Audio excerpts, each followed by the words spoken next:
are the denizens of the dark, cloaked in blackest shadow. We are the fallen angels, soaring through ebon skies upon ravens' wings. We are the wolves that prowl the midnight hours to prey upon the harmless. We are the descendants of the dragon's blood, the keepers of the ancient flame. We are the chosen ones, who dare to explore the mysteries of the unseen realms. We are Legion, for we are many, and united, we cannot be vanquished.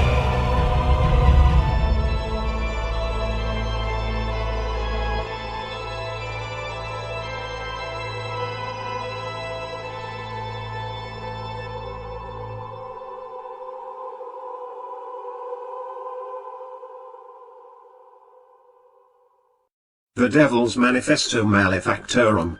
Prefixus Compendium. This is what shall be known as the Devil's Manifesto, a compiled work of literature written by the Devil himself while I walked the earth in mortal flesh. Listed herein are specific instructions I will leave for all those who wish to walk the left-hand path and acquire the teachings of Lucifer and become an initiate of darkness and priest of sin and harbinger of evil.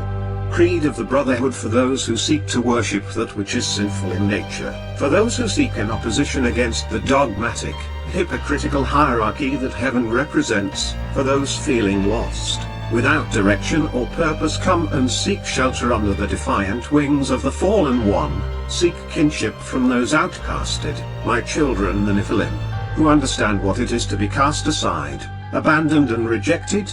Within our folds you may find purpose. You can rebuild yourself from the ashes of heaven's blinded righteous judgment upon you. Through us you can recreate yourself in your image, not his. The deformed may find a path to illusions of the eye and light so others may see you as you wish them to. For nothing is true and everything is permitted by his great design, which means nothing is assured unless he mandates that it is for his great design as set by his will that matters, and all others must follow his will and no other, not even your own. So nothing is ever true, only permitted by his will. But here among the judgment of your brethren who understand you because they have walked a similar path of pain just as you have. Their views are from experience, not from a superficial and impossible image of a dream that never can be reached or achieved like heaven demands of you.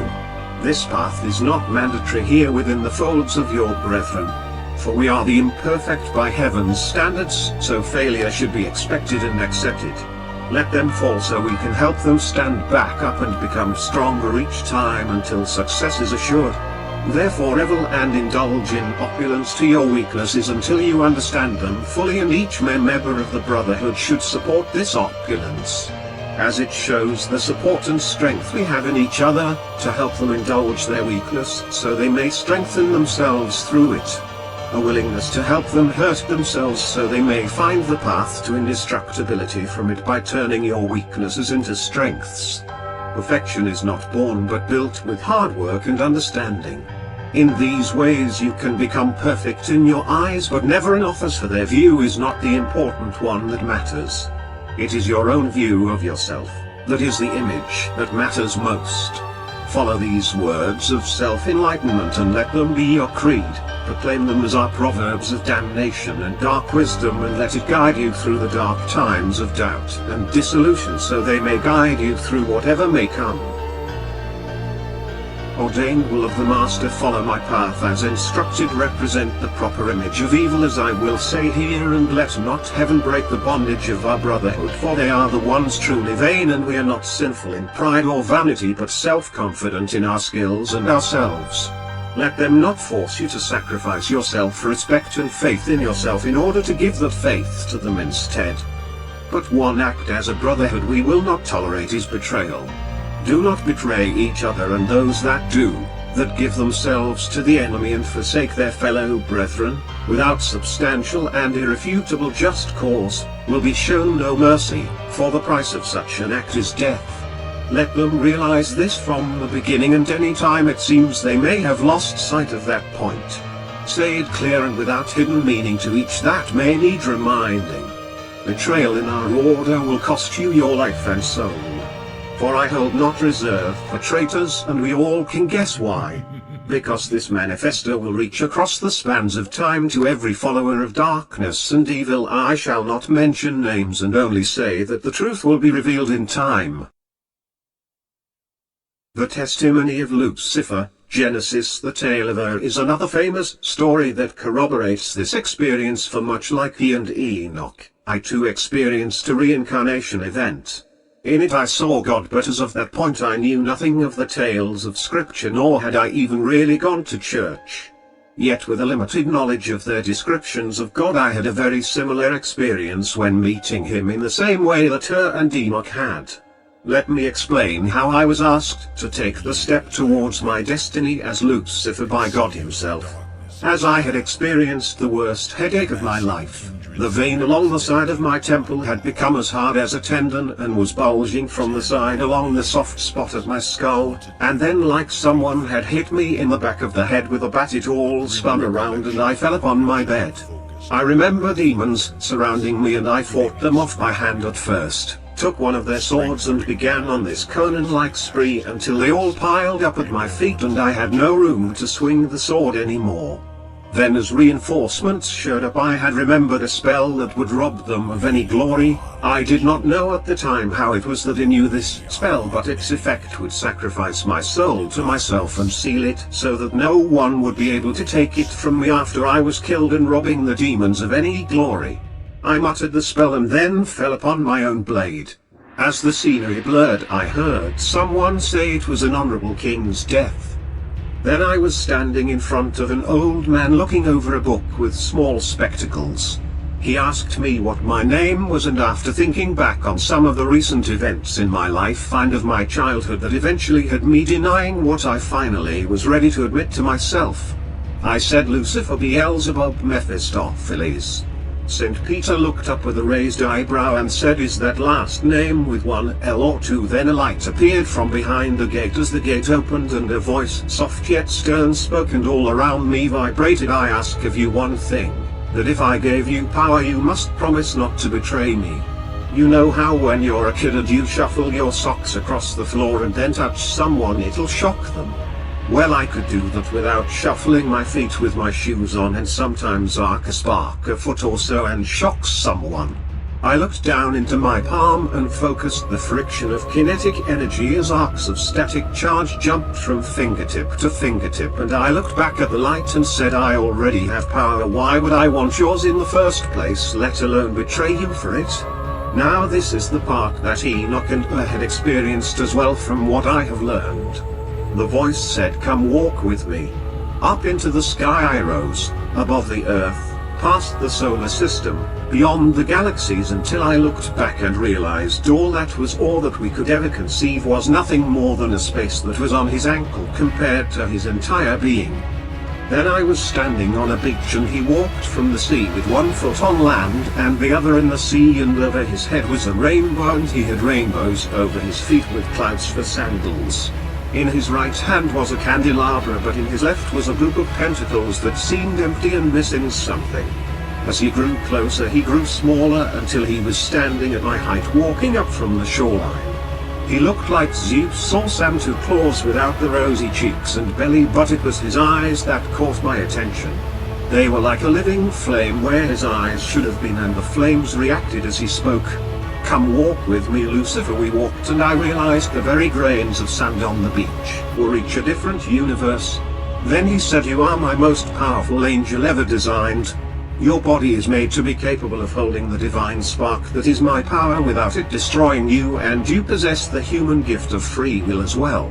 As we walked I noticed that every sensory of my perception was completely convinced without a doubt that he was who HS said. There was no doubt at all, and then I realized what I had noticed was his presence. It was so strong it penetrated my senses. No angel has ever been designed like this, and no angel ever will again. You are the vessel in which the Holy Spirit shall use to create existence. he said without any reservation.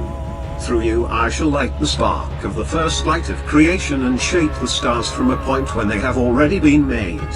He stopped and turned with his hand out. Come Lucifer, it is time for you to fulfill your destiny for which I have created you. Take the title, and from here on you shall bear the name of Lucifer, son of the morning star and bearer of the first dawn, the light bringer.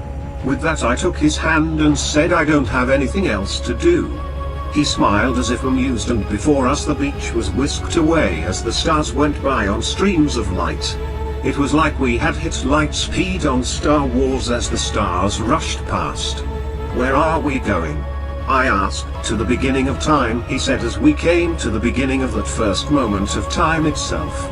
He said, this is as far as we can go, but I cut him off and said, no it isn't, and slinging us around a huge black hole, bringing us close to the event horizon as we passed around it, and then catapulted faster than the speed of light, so fast that when I redirected us towards that first moment of time we smashed through the fabrics of space and time as we skipped like a rock over water until we settled in a blank void of nothingness.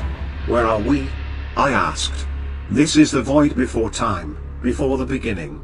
He seemed confused. We shouldn't be here, nothing should. That's when I raised my hand and said, no, we are here. And lightning sparks jumped between my fingers. God lifted his hand and a cool flame flickered around his hand as we merged for a moment, and together in unison we both raised our hands. The flame and the sparks together converged into a central point, and we said, let there be light, and with a snap my lightning collided together within the flames, and whoosh! A huge ball of fire engulfed all that was around us that must have been the size of 3 Earths, with multicolored hues of fire that rolled across the surface like seas of pure flames. God looked at me with his eyebrow cropped and asked, now what? I stood confident, knowing what to do next, and said, now I show you why they call me Devourer of Souls. And I inhaled, sucking all the energy off the star, leaving it charred and black looking. Then red cracks began spreading across it. With a loud crack and kaboom we were flung head over heels backwards for a long time until I finally stopped spinning. God was beside me watching what we had just done. Streaks of huge chunks of blue and red and yellow went flying past us. He said those will one day become the very center cores of galaxies. It is done. Now there is much more to this tale, but for now we shall end it at the moment of the crucifixion of Jesus that had to happen because our energy had become entangled in the fabrics of creation during its design. We had to find a way to slip free of the threads, otherwise the interwoven fabrics of particles would become undone and the particle mass of reality would fall apart. So the idea of Jesus was chosen. Jesus was the one individual that we were searching to know exactly when his time would come. He knew he had to live and die upon the cross. This of God the opportunity needed so he could untangle us from the energies we had become snared in during the universe's design. Upon his death, free from the network of energies, God brought me back to my era, but 3 days had passed. I was standing over my body as someone tried using alcohol-smelling salts to awaken me, and I smeared, fading from the spirit world and back into the mortal world.